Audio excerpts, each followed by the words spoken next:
this country called the USA, and we fly our flag cause we're proud and free, we're Americans. Red, white, and blue is our way of life. Never back down from a challenge or a fight. Nature provides, God gives the rights, we're Americans. We make up America, it's amazing America.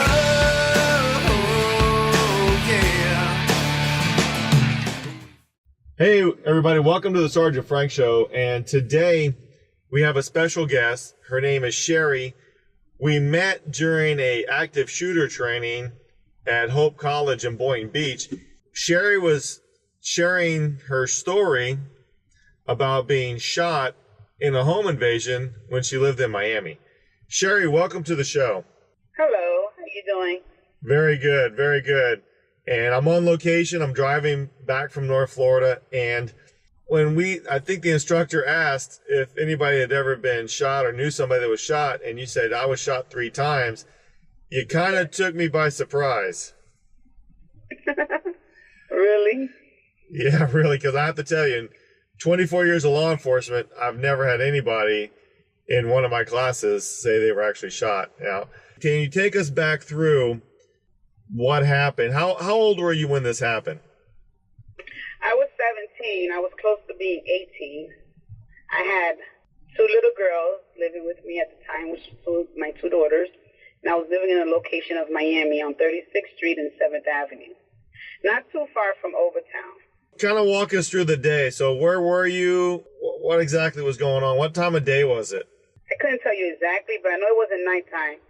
And the ordeal lasted a while, so it had to be early morning, 10 a.m. I got up, I went to go get my hair done. On my way back, I seen a vehicle watching me, but I wasn't really paying attention. I didn't give it any importance. I just walked by, and I went towards my apartment at the time. Right. I'm not sure if I knocked on the door or if I opened the door. I really can't remember that part. For some reason, because I guess as soon as the door opened, the gunman just popped and appeared. And he said to come in. And I thought about it for a minute. I didn't really want to come in because he had a gun. So he was already like, so he was already inside your apartment? He was already they were already inside. Both of them was already inside. I had a boyfriend at the time that I asked him, I said, how did they get inside the apartment? Well, what he did was they knocked on the door and they said they were looking for Sherry. Okay. My name was on the mailbox. Oh. And when he opened the door, of course, they charged in, I guess. I wasn't there. Right. One of the gunmen said, come in. And I said, I didn't say anything. I was just stuck for a minute. And then when I looked inside, I seen my daughters, and I was like, well, I can't leave. Right. I can't run. I said, because my kids are in there. Right. I said, okay, well, I guess I'm just going to have to come in. I'm just going to go in. So when I went in, I didn't know there was a second gunman. So once I went in, he pushed me, and I was like, well, what's going on? And, at that time, my heart is racing. I don't know what's going on. My boyfriend at the time, he has blood everywhere. I guess they beat him real bad. They didn't do anything to my kids at that time. They were like 8 months and about 2. They didn't do anything to them. They burned my boyfriend with hot iron. They put the knife on the stove and they let it get hot. Basically torturing him to ask him, where's the jewelry? Where's the money? Because there's money here. And when I came in, Why did they think there was, all this jewelry and money inside your apartment? Well, previously, I lost my kid's father to an accident. He was 23, and I received money, insurance money. What? Which back then, 1993, you receive about $10,000, $15,000, at year 17. What was the accident? Yeah, what was the accident? It was 5 o'clock in the morning. He was going to work to go pick up because he worked for a truck company. Okay. He was going to pick up he was going from work in his regular car to go pick up the truck. Well, there was a drunk driver that just hit him. But the drunk driver didn't die. But he died instantly. I'm so sorry for your loss. Thank you. And we're gonna we'll actually do a show about the effects of drunk drivers and how it affected your life, but I was curious about that because you had mentioned that your husband was killed by a drunk driver, and I wanted to talk about that for a second. For some reason, these guys thought because of your insurance policy that I had money. And the area that I was living in, it was not a good area. I can say it was like the hood, you would say. It wasn't the projects, but it was people that lived in that area was less fortunate. So Right. when they see you moving up or things are happening in your life and you're moving forward, there's a jealousy that is created. Okay. So they will come and try to, take what you have the best way that they can. So now you're inside. Did they actually take the hot metal and put it on your boyfriend and burn him? Oh, yes. I didn't know they did that to him until they did it to me. Oh, so that already happened before you got there. That happened before I got there. Oh, okay. So I guess I was the next one that they was going to do it to. Okay, so because they didn't get any information out of him, they figured No, they didn't get any information. No. Oh my gosh. No. Oh my gosh. That must have been. It was a horror. Yeah. So, and then you won't hear what's going on in there. They turned up the radio real loud because back then, I don't know if you remember, they used to have boom boxes, right. Big stereo. Yeah. No, I had one. They turned it up. So they turned it up real loud so nobody outside can hear what's going on. So I couldn't scream. So the only way I knew how to get them to panic them is to, I guess it's crazy to say, but they will have to shoot me, or I had to fight with them. For something to happen, I had to retaliate. I mean, because they had me walking around looking for stuff. At first I kept saying, no, I don't have anything. Right. But then I thought about it. I'm like, okay, you can't keep telling them you don't have anything because they want something. Right. So I told them, okay, I know what you're looking for. I'm gonna give it to you. Okay, I'm just gonna give it to you. So they had me way in the back of the house. So I managed to bring them back to the front of the house. Okay. I told them the stuff that I'm gonna give them. I have money. I have jewelry. It's in the back of the chair. But I took them next to the door, which I don't know why they didn't realize what I was doing. Well, it's pretty amazing that you could come up with a plan under all that kind of stress, because I'm sure you were very, that must have been very scary situation, right? I didn't. Yes, no. When I noticed that they was starting to torture me, and they said that they was gonna have sex with me, and they was gonna put a pillow over my daughter's head, and I was gonna have to watch them, kill them. Oh I gosh. figured, I might as well just risk me to get them out because there was no other way. I mean, they was gonna do what they was gonna do anyway, whether they were bluffing me, whether they was not. It just didn't matter at that point because they said it. Right. After they burnt me the first time, I was like, okay, they're serious. I said, well, then I need to do something. Where did they burn you? By my arm. Okay. The mark is still there. Really? All right. Yeah.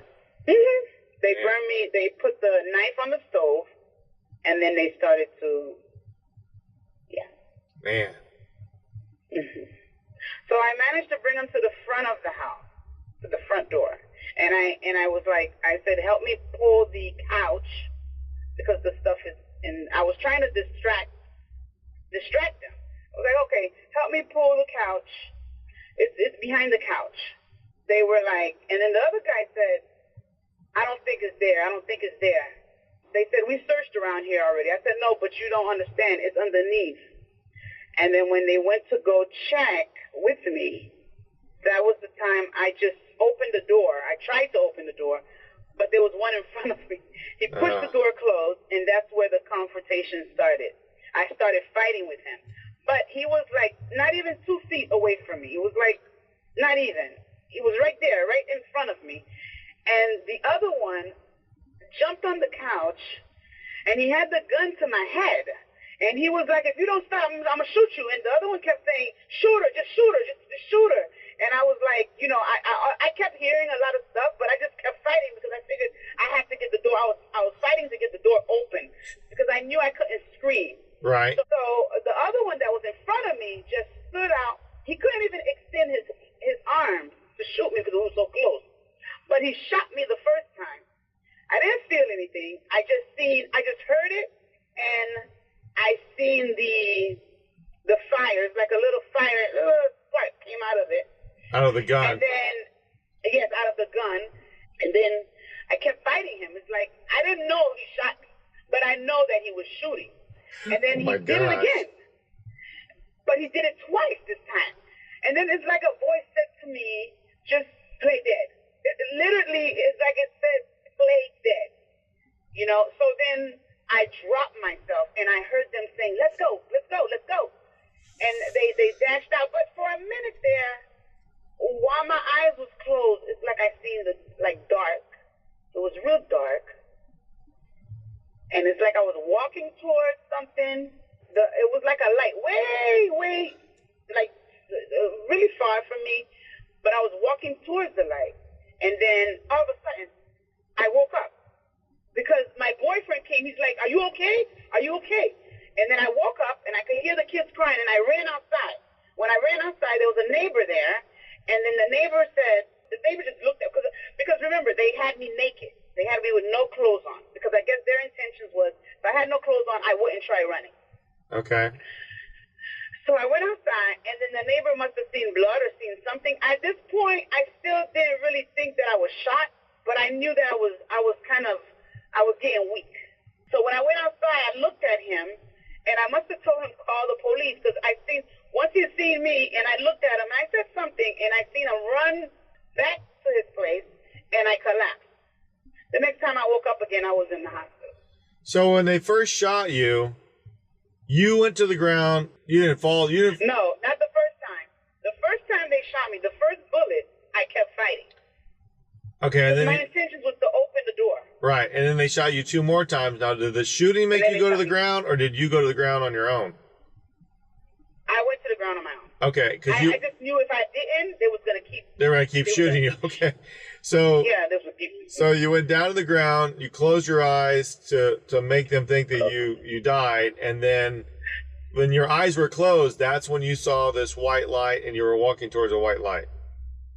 Yes. What happened was when I played that I was dead. That I dropped myself to the ground. Right. But when I did that, I didn't close my eyes. My eyes just closed, and that's when I seen it was dark, and then I seen a light way far away from me. But while I was walking towards the light, it was as if I was rejected back. While I was walking towards the light, my boyfriend started calling my name. Wow. And then I got, that's what happened. He started calling my name, and I woke up, and I could hear the kids crying at this point because they see me on the ground. They don't know what's going on. So once I woke up, my first reaction before I even went to the ground, before I even got shot, was I was trying to get outside. So my brain told me this is what you was trying to do. So the first thing I did was jumped up. I mean, you would think my boyfriend would go out there and call the cops, but he was, I guess he was so shocked. You would think that would be the man thing to do, would be go call the cops. At least go call the cops. I mean, Jiminy Cricket. Now, how long were you in the hospital for that? I was in the hospital for a few days, and then they released me. I had the investigators come ask me questions, but I don't know. I blocked out. I know they were black males, but I couldn't remember their image. I couldn't remember the face. Somewhere along the line, my mind their image just erased. Now they didn't describe who they were. Yeah, they didn't have a mask on or anything. No, they were both. They didn't have a mask on or anything. Now, did you think maybe they didn't have a mask on because they were going to kill you guys? You know what? They said they were going to kill me. They said they was going to kill my kids first. Yeah, their intentions was to, and I believed them. Because the way they said it, I believed them. At that time, I was thinking this way, well, it's better that I die, because if they kill me and they shoot me and it's a fight, they're going to run.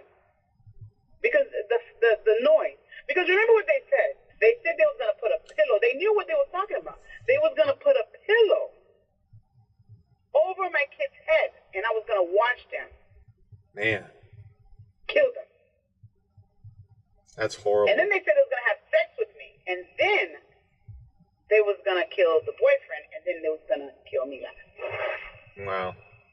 So I figured if I put myself first, then something has to happen. Now, And that's what happened. what made you? What brought out of you to fight with these people? They're armed. They already told you they're going to kill you. They made you take all your clothes off, and you're like, the heck with that. I'm going to fight for my children. I mean, what was it that made what was that inner strength? Where did that come from to make you fight? Because some people would have just laid down and died. No. Mm-mm. All I kept seeing was the first image when they opened the door and I seen my kids and they were crying and I knew that I'm their mom and I'm the only one that could make a difference. I mean, I was the only one that can actually save the situation. So you're the boyfriend. Right. He was afraid. Right. He couldn't do anything. He was just looking at me in terror. I had no hope in him anymore because there was no way that I could depend on him. Right. I just felt like, I don't know, to be honest with you, I don't know what made me just, I guess it's because I'm already like a strong-willed person. Well, I would say so. I would say so, yeah, for sure. I don't even know how I came up with that plan, but I knew that I wasn't going to just let them have it that easy. Man. Now, where did you grow up? I grew up in Miami. Okay, so a pretty tough neighborhood. How was your childhood? A pretty tough neighborhood. Okay. My childhood wasn't all that great. I had a dad that was a working dad. Mm-hmm. He worked to get what he needed to get done. He lived a lower middle class type way. He had two jobs. He was a security guard. My mom, she was a drug addict. Oh, wow. She she was a drug addict. Wow. And that's one of the reasons why I was exposed to all of that. I had cocaine in my house. My mom, she had it everywhere. I guess the reason why I never used it or never had the urge to taste it is because I seen her condition. Right. Once my mom, her brother came in contact with her, she introduced him to it. And I seen how my uncle became. Mm-hmm. And in the area where I was at, I seen a lot of addicts. Yeah, but I raised myself, basically. My dad worked 12-hour shifts, 21 hours sometimes. Like, he hardly was there. So I had a lot of, I can do what I want. Right. I fixed my own food. I took care of myself. So I could have been in any kind of position, you know. I just bless God where I'm at now. But being raised there and having to raise myself, my mom, she didn't have time because she was, and it's not her fault, and I don't fault her because her dad used to beat her. My mom had so many marks on her back. You would think that her dad was a slave master that was beating her. Wow. Because she was all marked up. And now that I'm older, I see why she turned to drugs. You know, she didn't get the help that she needed. Back then, that's all they knew, I guess, in that time, in the 80s and the 70s, that's what they were doing to, I guess, make themselves feel good. So you think she was depressed and that's why that happened? She was definitely depressed. She was definitely, now that I know, and I'm in the medical field. Right. I see that she was depressed, and I've dealt with a lot of people because I'm also a broker, and I work with people, and I see how people reaction, you know, and I see what, you know, you could see a person here, you know, driving a brand new Mercedes, and you think their life is glorious, and they're eating up inside, and it's hard, right? You know, and they can't express it because it's hard to express. To be honest with you, you can't sit there and tell a person, oh, my husband is beating me, and you're going to church looking perfect every Sunday. Right. So your mom and dad. Image that they try to keep up. So your mom and dad went to church every Sunday too, or no? They went. No, my dad separated with my mom when I was about probably 2 or 3, and my mom turned me over to my father. Oh wow. Yeah, and she said she didn't want me because she said She got things she want to do. She don't want to be tied up with me. But my dad, the father that he is, thank God for him, he just took me and he was like, okay, well, you know. But at the same time, my dad didn't have paper. He came from Haiti, but he didn't have paper, and so my mom used to use that against him. Wow. Yeah, instead of marrying him after I was born and say, okay, here, I'll give you residence, my mom would charge him money every time and say, oh, I want this amount of money, I want this amount of money, and I want this, and I want that. And all she did was use drugs, and he would do it because he didn't want her to take me away. Right. And he didn't want to get sent back to his country. Wow. I remember my mom taking me out of school and hiding me. I think I missed a year out of school. Oh my gosh. What grade was that? Yeah. I think I was in the first grade or second grade, and I never showed up.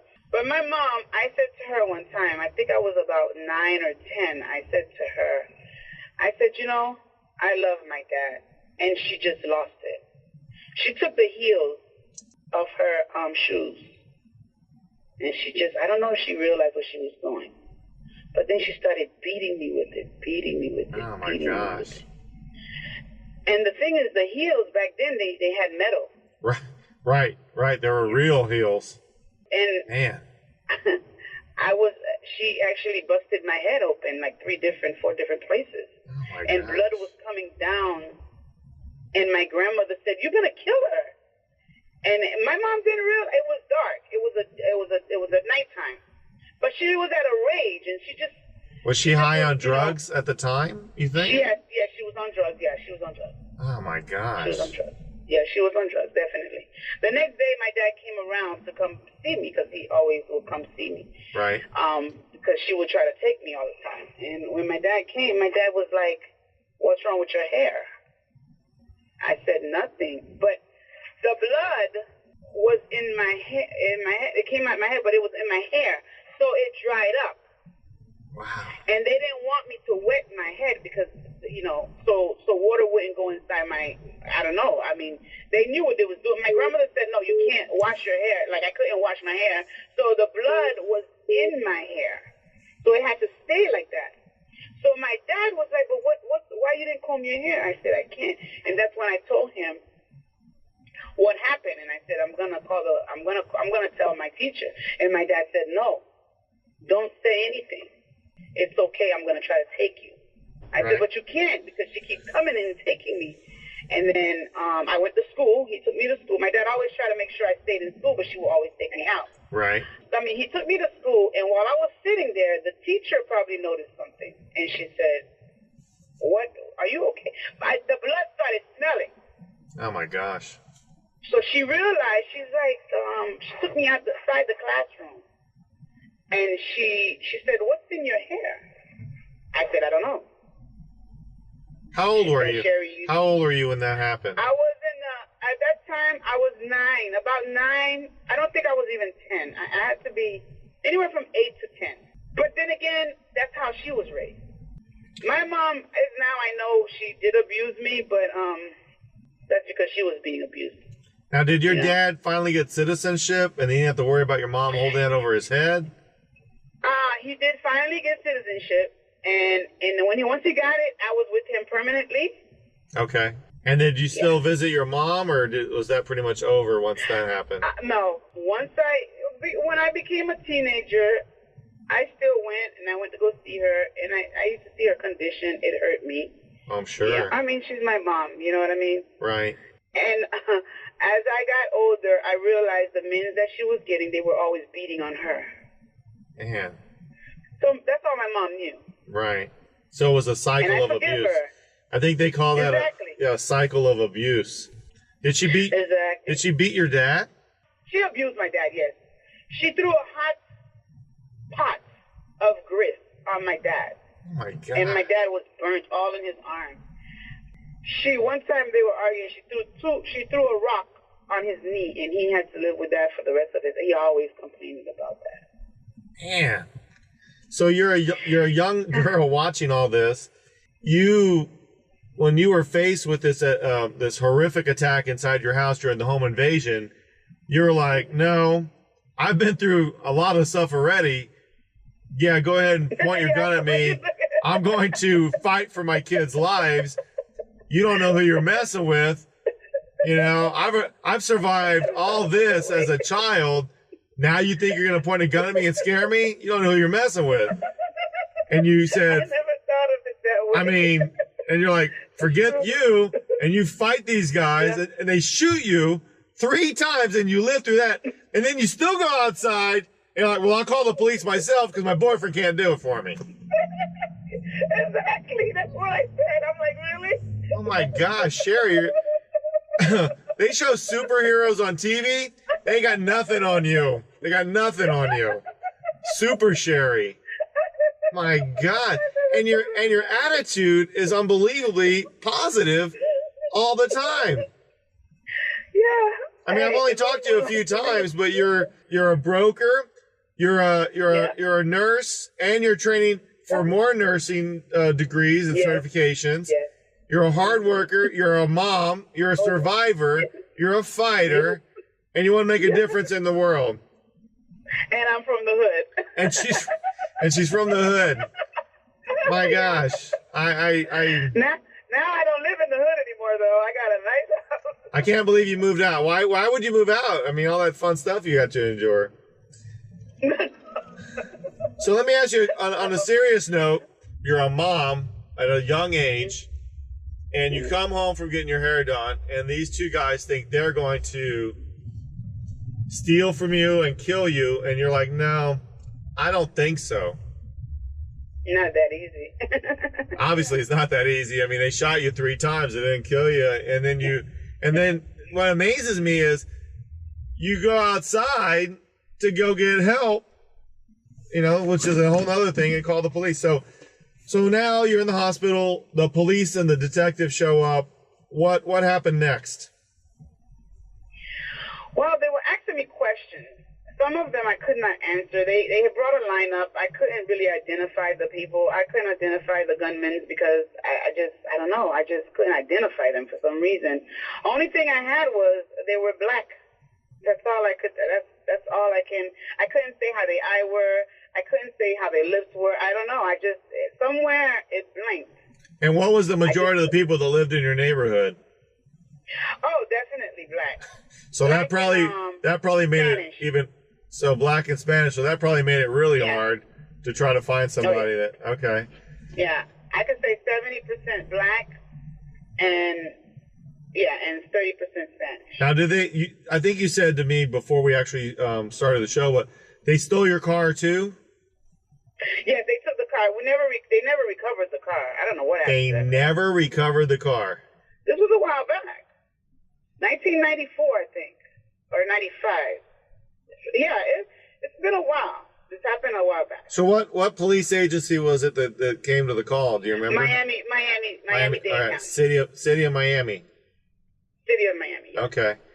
So no description, not much to go on, and no suspects, no arrests, nobody.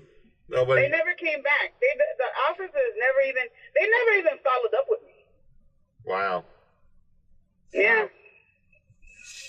That's not a good memory in addition to all the other memories of this situation, but not Trust me, I know. So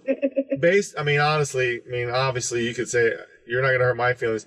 What do you feel about, how did that make you think about law enforcement based on your that situation? I just had no respect for them. Okay. I just didn't care. I just didn't care. Did you feel they didn't care? Well, they definitely didn't care because I was asking myself, I'm like, well, why didn't they never said anything? I don't know what happened to the people. They never came back, and it's as if nothing ever happened. You got shot 3 times. Yeah, they never followed up. I don't understand. I said the same thing. I was on television. I seen myself on a stretcher. The stations was out there. Television stations was out there. Yes. Wow. I have to tell you, the story is amazing. Your resiliency from your childhood all the way to that event is amazing. Has anything ever happened since then that tragic to you? Not that I can pinpoint right now. That's a pretty big tragedy. being shot, all those things. Now tell us about the injuries that you received. Where did they shoot you? I got shot in my stomach, 2 places, and by my vagina. So the bullet must have went in and came out. They found one, but they couldn't find the other 2. I found it in the couch. You wait a minute. So when we moved the couch out, because I didn't want to live there anymore, we heard something in the couch. The bullet was inside the couch. Now it penetrated through the couch. Did you think to call the police to have them come get that bullet? And, no.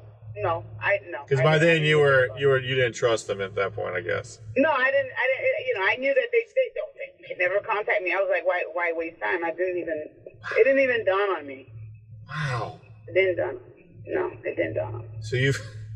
So the bullets, they went through your body, obviously, all the way through. They went through my body. Okay. Yes. And didn't one of them? Well, 2 of them went through my body. The other one they found in the hospital. Okay. Inside of me. Wow. I have to tell you, you're a very tough woman. You're an amazing, resilient woman. I think it's something to, we were talking about officer survival the other day on one of the other shows, and it's something we don't really talk about anymore for some reason. And as a citizen, you were like, I have to tell you, I'm very, very proud of your actions, and I think it's a great lesson for our country that no matter what, you got to fight, and you can't just roll over and die, because you could easily just said, okay, fine, I'm go ahead, do whatever you want to do, and you were like, no, I'm not going to just do that. I'm going to stand up to these criminals and fight my way out of it, and I really admire you for that. You're very heroic. You're very brave and courageous, and fighting for your children's lives. You're an amazing, amazing American, and I wish more people that are listening to this can learn something from it, take away from it. What would be the one thing you would say? What one piece of advice you would tell people out there listening to the show? Oh yes, the one thing I would say: never give up. Be persistent. I know you're just getting off work. Another thing is, getting your education to continue your nursing degree and certifications. I really admire your tenacity.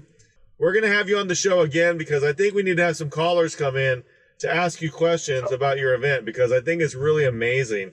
And I think I want you to tell our children, our young ladies, about what they need to do to be more successful women in our world and not be taken advantage of by anybody, By anybody, yes. And to know that words are powerful. Don't allow words to bring you down, because your life can be enriched only by yourself.